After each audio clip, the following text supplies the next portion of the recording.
Teachers ಕೊರತೆ ಇವತ್ತಿಂದಲ್ಲ, ಅದು ನಾವು ಬಂದ ಮೇಲೆ, ನಮ್ಮ ಸರ್ಕಾರ ಬಂದ ಮೇಲೆ, ಹಿಂದಿನ ಸರ್ಕಾರಕ್ಕೆ ನಮ್ಮ ಸರ್ಕಾರಕ್ಕೆ ಏಕೆಂದರೆ 11 ತಿಂಗಳಲ್ಲಿ ನಾವು ಬಂದಾಗ, ಯಾಕೆಂದರೆ ಅದು ಅವರೆಲ್ಲ ಸ್ಟ್ರೈಕ್ ಮಾಡ್ತಾಯಿದ್ರು, ನಿಮಗೆಲ್ಲ ಗೊತ್ತಿದೆ.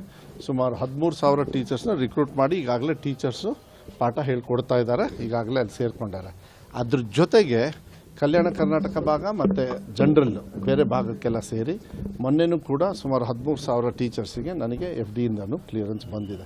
ಜಸ್ಟಿಸ್ ನಾಗಮೋಹನ್ ದಾಸ್ ಅವರ ಒಂದು ಏನು ಒಳ ಮೀಸಲಾತಿ ಇದು ಬಂದ ತಕ್ಷಣ ಮಾರನೇ ದಿವಸನೇ ಕಾಲ್ ಫಾರ್ ಮಾಡ್ತೀವಿ. ಅದನ್ನು ಏನು ಶಾರ್ಟೇಜ್ ಇಲ್ಲ. ಅಲ್ಲಿವರೆಗೂ ಅನಿವಾರ್ಯವಾಗಿ ಪ್ರಾಕ್ಟೀಸ್ ಏನು ಅಂದರೆ ಗೆಸ್ಟ್ ಟೀಚರ್ಸ್ನ ಇಟ್ಕೊಂಡು ಇಲಾಖೆಯನ್ನು ನಡೆಸ್ತಕ್ಕಂಥ ಮುಂಚಿನೂ ಇದೆ. ಇದು ನಾನು ಬಂದ ಮೇಲಲ್ಲ ಶಾರ್ಟೇಜ್, ನಾವು ಬಂದಮೇಲೆ 13,000 ತೊಗೊಂಡಿದ್ದೀವಿ, plus 800 I think ಲೆಕ್ಚರರ್ಸ್ನ, plus Kalyana Karnataka ಭಾಗಕ್ಕೆ 80% ಏನು ಖಾಲಿ ಇತ್ತು ಟೀಚರ್ಸು ಅದನ್ನೆಲ್ಲ ತಗೋಬೇಕು ಅಂದಿದ್ದಾರೆ.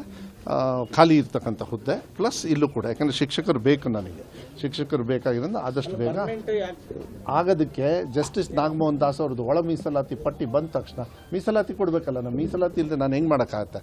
ಅದು ನಂದಲ್ಲ, ಇಡೀ ರಾಜ್ಯದಲ್ಲಿ ಎಲ್ಲ ಹುದ್ದೆನೂ ಕೂಡ ಅದಾಗಿರೋದ್ರಿಂದ ನಾನು ಅದೇ ಇದರೊಳಗೆ ಕಾಯ್ಬೇಕು. ನನಗೆ ಗೊತ್ತಿರೋ ಪ್ರಕಾರ ಆದಷ್ಟು ಬೇಗ ಮಾಡ್ತಾರೆ. ನಾನು ಮನೆ ಮುಖ್ಯಮಂತ್ರಿಗಳಿಗೆ ಹೇಳಿದ್ದೀನಿ ಆದಷ್ಟು ಬೇಗ ಮಾಡಿ ಅಂತ. ಆಮೇಲೆ ನಾನು ಕೂಡ ಜಸ್ಟಿಸ್ ನಾಗಮೋಹನ್ ದಾಸ್ ಅವ್ರನ್ನ ಭೇಟಿ ಮಾಡಿ, ನನಗೆ ಯಾಕಂದರೆ ಶಿಕ್ಷಕರ ಕೊರತೆ ಇರೋದ್ರಿಂದ ದಯವಿಟ್ಟು ಕೊಡಿ, ನನ್ನ ಹತ್ರ ದುಡ್ಡೆಲ್ಲ ಇದ್ದಿದೆ, ತೊಂದರೆ ಏನಿಲ್ಲ ನನಗೆ, ನಾನು ರಿಕ್ರೂಟ್ಮೆಂಟಿಗೆ ಏನು ತೊಂದರೆ ಇಲ್ಲ. ನಾನು ಆ್ಯಕ್ಚುಲಿ ನೋಡಿ ಅಲ್ಲ, ಅದು ನನ್ನ ಕೈಲಿಲ್ಲ, ಜಡ್ಜ್ ಅವ್ರ ಕೈಲಿ ಕೊಟ್ಟಿರ್ತಾರೆ. ಜಡ್ಜ್ ಅವರಿಗೆ ನೀವು ಹಿಂಗೆ ಮಾಡಿರಿ ಅಂತ ಹೇಳೋಕ್ಕಾಗಲ್ಲ. ಬಟ್ ಅವರಿಗೆ ನಾನೇ ಮನವಿ ಮಾಡಿದ್ದೀನಿ, ಟೀಚರ್ಸ್ ಕೊರತೆ ನನಗೆ ಸ್ವಲ್ಪ ಒತ್ತಡ ಜಾಸ್ತಿ ಆಗ್ತಾ ಇದೆ. ಬಟ್ ಟೀಚರ್ಸ್ ಕೊರತೆ ಏನಿಲ್ಲ, ಈಗ ಸದ್ಯಕ್ಕೆ ಅತಿ ಶಿಕ್ಷಕರ ಕೈಯಲ್ಲಿ ನಾವು ಮಾಡಿಸ್ತಾ ಇದ್ದೀವಿ. ರಿಸಲ್ಟ್ಸು ಇಂಪ್ರೂವ್ ಆಗಿದೆ.